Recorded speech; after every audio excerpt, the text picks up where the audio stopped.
News now, as you can see. Hello to Mr. Farage. Thanks for joining us on Sky News this afternoon. Hello. You're causing mischief again. Well, I don't know about that. I mean, what we saw today was the first real public response to the triggering of Article 50. Monsieur Barnier, who is the European Commission's chief negotiator, has made clear that, in his opinion, not only should we pay net 30 billion into the European Union between the date of the referendum and our leaving, but on top of that, he wants to give us a bill for £52 billion. And you know what? If we don't pay it, we can't negotiate new trade terms. Now, to me, that's rather like an extortion racket. Well, my daddy always used to say, attract more flies with honey than vinegar, and there's no point in alienating people that you have to do a deal with. Well, no, look, the point is this.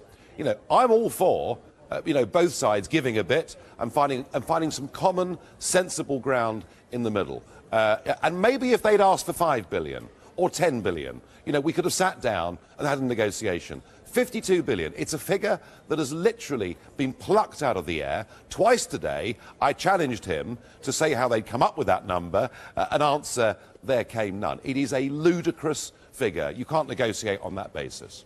Giving a bit, though, does not involve calling people that you're trying to do a deal with the mafia, does it? Oh, well, gangsters, the mafia, call it what you will. Look, the fact is, that is how they're behaving. There were a whole series of resolutions that were voted on today in this Parliament. This Parliament is saying we must pay 52 billion. This Parliament is saying we should not be allowed to even enter into trade talks with anybody else in the rest of the world until we leave. And this Parliament is saying that Spain should ultimately have a veto over any British deal if it's not satisfied with the sovereignty of Gibraltar. When, say, you and I were doing a business negotiation, you'd put your pitch, I'd put mine, and we'd look to meet in the middle. But frankly, they've gone way, way too far from this. They need to give some ground. Otherwise, there simply can't be a deal of any kind. OK, so while we're doing pitches, what's going on with Clacton? With Clacton? I don't know. Tell me. I don't know. Have you written to everyone who can vote in Clacton? Do you want to get rid of Douglas Carswell?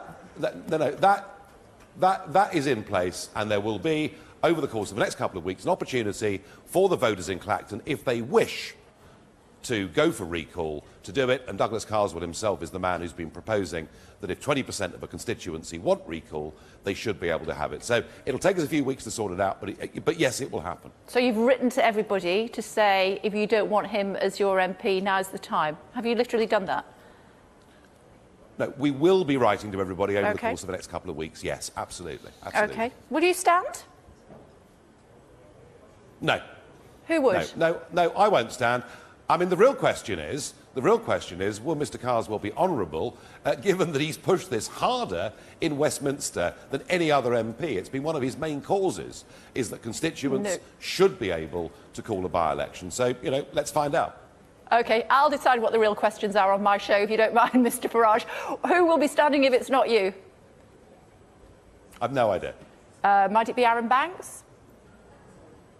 It might be. I don't know. Will it be Mr Nuttall again? What's the point in getting rid of him if you don't know who might replace him?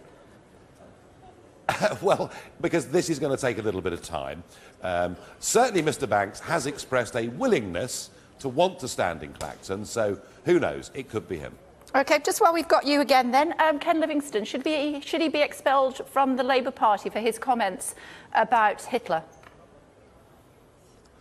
I think they were very ill-judged, hugely inappropriate comments that have caused massive embarrassment to Jeremy Corbyn when the party already has a problem with a certain wing who've said some pretty unpleasant things about Israel.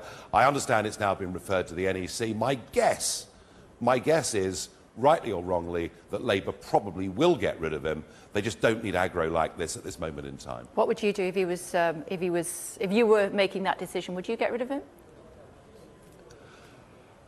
Oh gosh, over the years I've had lots of people in UKIP say all sorts of stupid things, and I've never hesitated if they've gone, when I was leader, if they've gone beyond the bounds. You just have to get rid of people, because otherwise you're not able to move on. And let's face it, we're only a few weeks away from major local elections right across the English counties. So If I was in that position, then the answer is yes. So you would get rid of him? He's gone beyond the bounds and he should go? I think so, yeah. Thanks for joining us. Made me work for that.